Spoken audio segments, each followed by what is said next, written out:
안녕하세요. 닥터 유 유태우입니다. 오늘의 주제는 반항장애 완치 부모 자녀 훈련입니다. 반항장애, 적대적 반항장애라고도 하는데요. 아이가 초등학교 들어가서 한 8세 전후, 이때부터 이런 증세가 시작이 됩니다.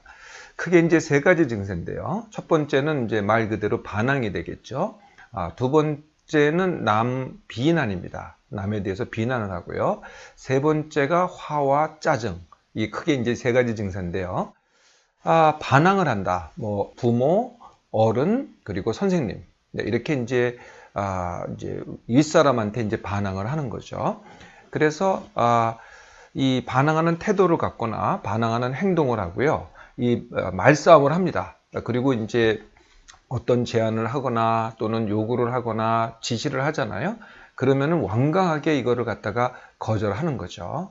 이렇게 반항을 합니다. 두 번째는요, 남을 비난하는데요. 고의적으로 남을 괴롭히거나 약을 올립니다. 그리고 남 탓을 많이 하죠. 다 남이 잘못한 겁니다. 세 번째는 화와 짜증을 잘 내요. 그러니까 성질을 낸다 그러죠. 성질을 참 잘 내는 거죠. 그리고 이렇게 복수심에 차 있다든지 분노에 차 있다든지 앙심을 품습니다. 이런 증세를 갖고 있는 거죠. 처음에는요, 엄마한테만 그래요.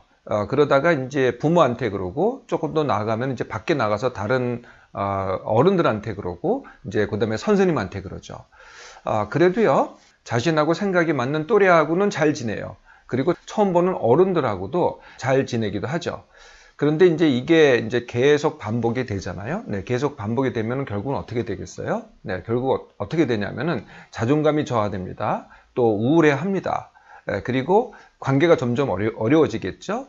또 학업도 점점 더 힘들어집니다. 이렇게 진행이 되는 거죠. 이 반항 장애하고 우리가 버릇 없는 아이하고 이게 좀 두 개가 비슷하잖아요. 버릇 없는 아이들도 이렇게 반항을 많이 하잖아요. 이 두 개가 어떻게 다를까요? 사실은 내용으로 봐서는 크게 다르지 않을 수도 있어요. 진짜 다른 건 뭐냐면은 세 가지가 다른데요. 첫 번째 정도, 두 번째 빈도, 얼마나 자주 하느냐, 세 번째가 기간입니다.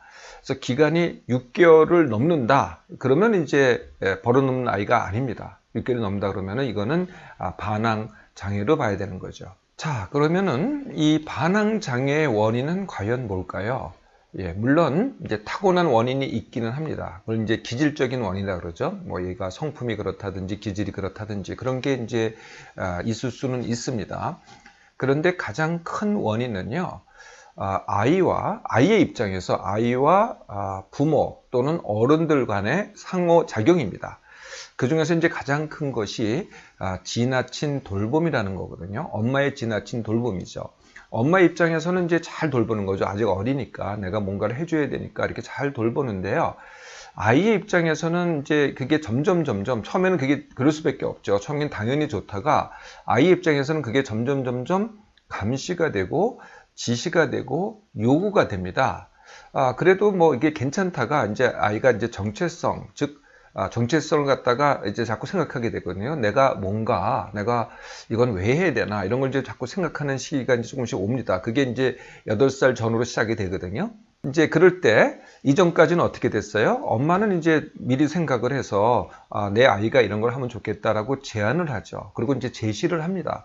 근데 아이의 입장에서 봐서는 그건 제안과 제시가 아니고 요구와 지시가 됩니다. 요구가 지시가 되니까 아이 입장에서는 항상 이런 선택을 해야 되죠. 엄마의 요구와 지시에 따르느냐 아니면은 거절하느냐. 근데 처음에는 거절을 못했죠. 다 따라 했잖아요. 근데 나중에는 이런 선택을 하게 되는 거죠. 거부하느냐 아니면은 따르느냐. 이런 선택밖에 못 하게 되는데요. 그런데 내가 좀 아이 입장에서 고민을 해봐야 돼요. 이게 뭐지? 이게 맞는가? 이건 내가 하고 싶은가? 이런 고민을 해야 되는데 엄마가 벌써 지시를 해요. 아이 입장에서는. 그러니까 이때는 어떻게 돼요? 나 좀 생각하게 좀 내버려둬. 좀 내가 알아서 할게. 이게 어떻게 나타나냐면은 거절로 나타나는 거죠. 이게 엄마의 눈에는요, 반항이 됩니다. 이렇게 되는 거거든요. 그런데 여기서 끝나는 게 아니고요. 엄마가 이 아이가 반항을 하고 거절을 하고 하니까 이게 잘못됐다고 생각을 하고 설득을 하죠. 그게 그런 게 아니고 이게 맞고 또 어떤 경우에는요, 지시를 따르지 않는다고 이제 이게 벌을 주기도 합니다. 네, 이렇게 되면은 이제 이게 거기에 순종하는 아이도 있긴 하겠지만은 내가 고민을 더 해야겠다는 아이는 반항을 하게 되죠. 네, 반항을 하게 됩니다. 그래서 어떻게 돼요? 예, 그러니까 나중에 가서는 이 아이의 반항과 부모의 반응이 악순환을 하는 거죠. 이게 더 나아가면은 어른들한테로 확대가 됩니다. 다른 어른들한테 이게 확대가 되는 거죠. 또 선생님한테도 이게 확대가 되는 겁니다. 이런 과정을 통해서 아이의 반항 그리고 부모 또는 어른 선생님의 반응에 의해서 이게 악순환을 겪는 확대가 되는 것입니다. 그래서요, 간섭을 하지 않잖아요. 지시를 하지 않잖아요. 또래나 처음 보는 어른이 간섭이나 지시를 하지 않으면은 아무 문제가 없고 잘 지내는 이유가 그래서 그렇습니다. 자, 이제 원인을 알았으니 완치 훈련을 시작해 볼까요? 네. 완치 훈련은 이제 당연히 부모 훈련부터 시작이 됩니다. 네, 반항 장애 완치 부모 훈련이 되겠죠. 방금 말씀드렸듯이 원인의 가장 큰 부분이요. 기여하는 부분이 아이의 기질적인 그런 요인보다는 사실 부모한테 더 큰 요인이 있거든요. 네, 그래서 이제 부모 훈련이 거의 뭐 모든 것이라고 해도 과언이 아닙니다. 이 반항 장애에 있어서는요. 부모가 해야 될 훈련 뭐 여러 가지가 있는데요. 오늘은 이제 8가지를 말씀드리고자 합니다. 네, 첫 번째 훈련은 나부터입니다. 반항 장애는 아이의 문제잖아요. 근데 아이부터가 아니고 나부터죠. 나부터 뭡니까? 내가 건강하고 내가 지금 편안하고 내가 여유가 있고 내가 지금 행복하고 이게 나부터 하라는 거죠. 아이가 아픈데 어떻게 나부터 할 수 있어? 그런데 이게 순서를 바꾸잖아요. 그럼 결과가 점점 나빠져요. 그러니까 첫 번째가 나부터입니다. 그래서 나부터 하려면은 제가 뭐부터 하라 그래요? 네, 내 몸맘 회복 훈련 늘 말씀드리죠. 이거부터 하시고요. 그리고 이제 엄마가 하는 게 뭡니까? 살림 그리고 돌봄 이걸 갖다가 쉽게 하기를 먼저 해야 되겠죠. 두 번째 훈련은요. 내 아이를 있는 그대로 받아들이기. 네, 많은 경우에는요. 내가 원하는 아이 만들기 아니겠어요? 내 아이가 이렇게 됐으면 좋겠다.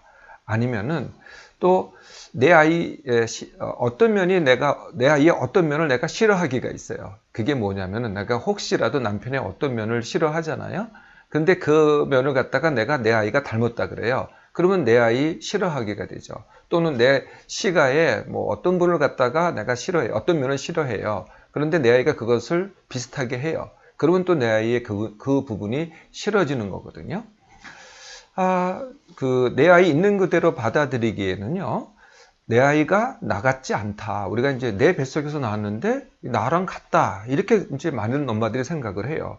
내 뱃속에 나왔어도요, 절대 같지 않습니다. 일단 내 뱃속에서 나왔다고 하더라도 나하고는 다르다. 이렇게 생각을 해야죠.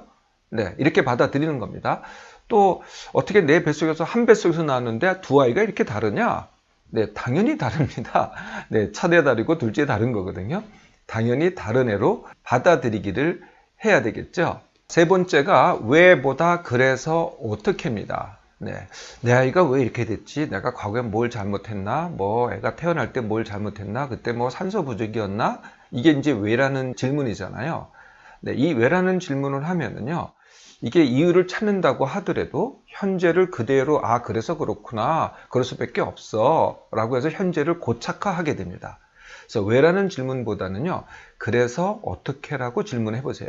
내 아이를 있는 그대로 받아들인 다음에 내 아이가 반항장애가 있어. 이렇게 받아들인 다음에 그래서 어떡하지? 이렇게 질문을 하는 겁니다. 그럼 오늘부터 그것을 해결하는 것이 시작이 되는 거거든요. 아직 뭐 대답은 없다고 하더라도 일단 질문부터가 중요합니다. 질문을 왜라는 질문하면은 이게 끝이 없고요. 그래서 어떻게라는 질문하면은 이제 해결이 시작이 되는 거죠.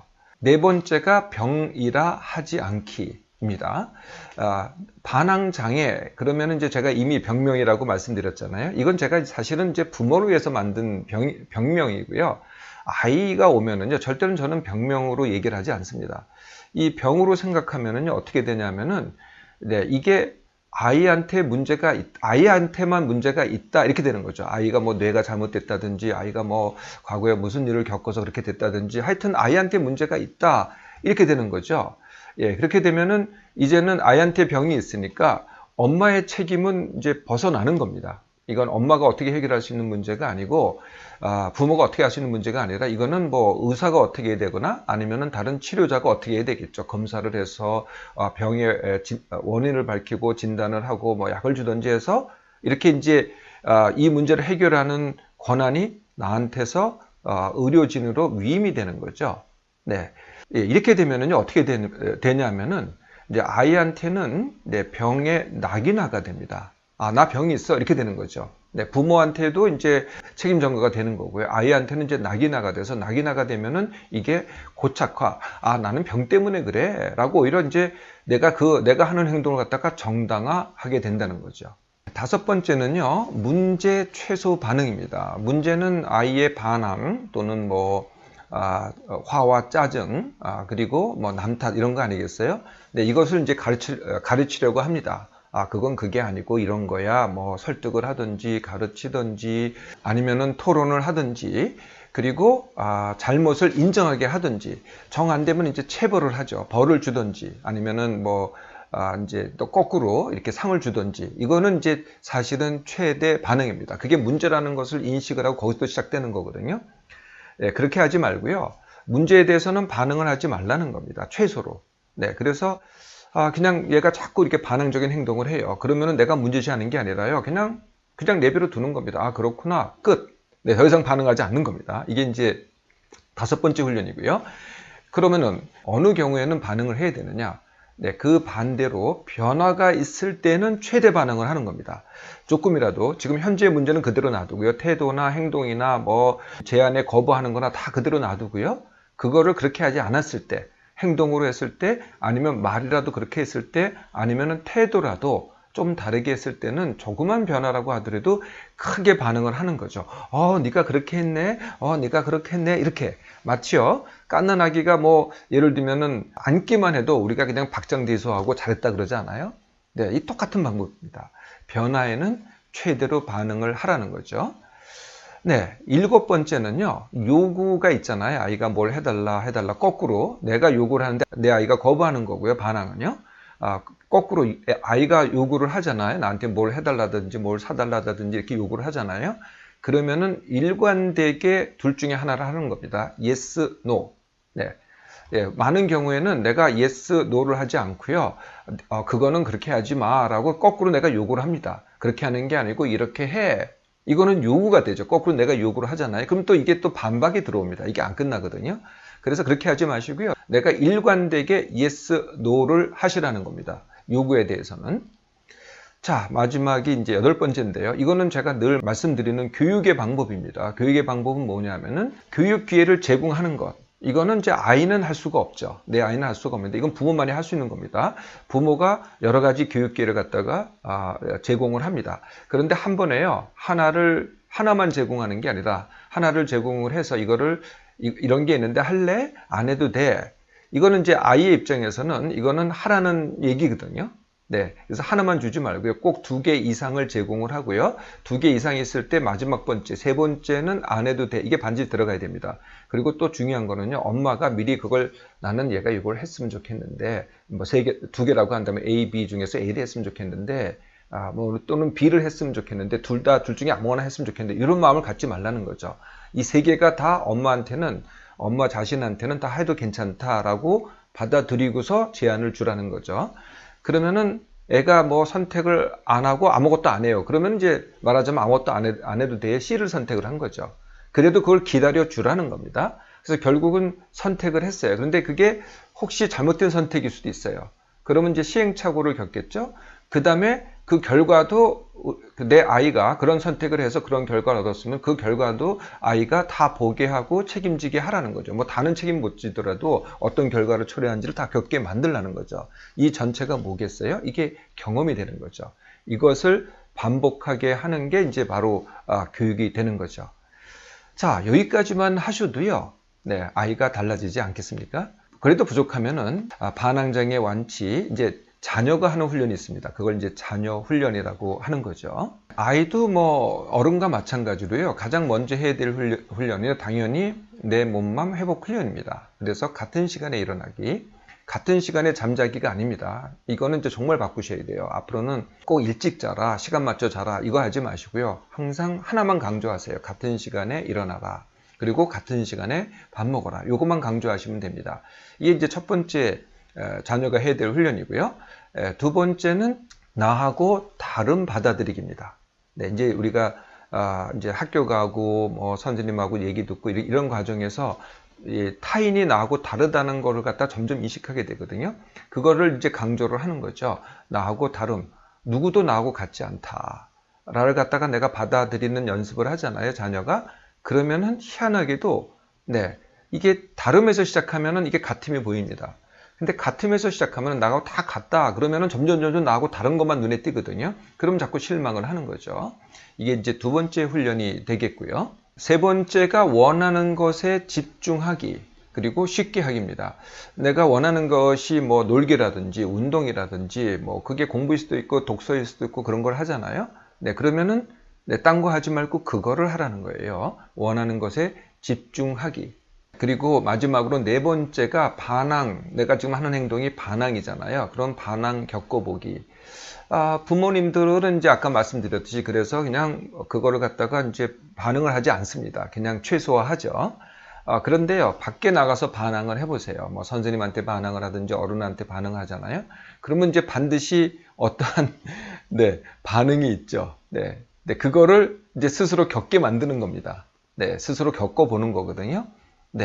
그리고 그 결과도 이제 본인이 책임지는 거죠. 부모가 거기에 책임지지 않을 테니까, 다 겪게 할 테니까 스스로 겪어보는 거거든요. 그렇게 겪어보면은요, 결국은 내가 반항하는 거 말고 내가 좀 다르게 할 수 있는 게 뭔가, 이거를 이제 생각해 보게 되는 거죠. 이걸 겪어봐야만 생각을 하는 겁니다. 이런 과정을 거쳐서 자녀가 스스로 훈련해 가는 것입니다. 자, 반항하는 아이. 다시 말해서 내 아이가 내 말을 안 듣기 시작하잖아요. 이것이 바로 내 아이가 자신의 정체성을 시작했다는 증거입니다. 반대로요, 내 아이가 8살이 넘었는데도 불구하고 그냥 내 말에 따르고 온순하고 착하잖아요. 그러면은 이 정체성 확립이 점점 늦어지고 있구나. 이렇게 보셔도 되죠. 그래서요, 아이가 나에게 반항하잖아요. 그것은 좋은 징조입니다.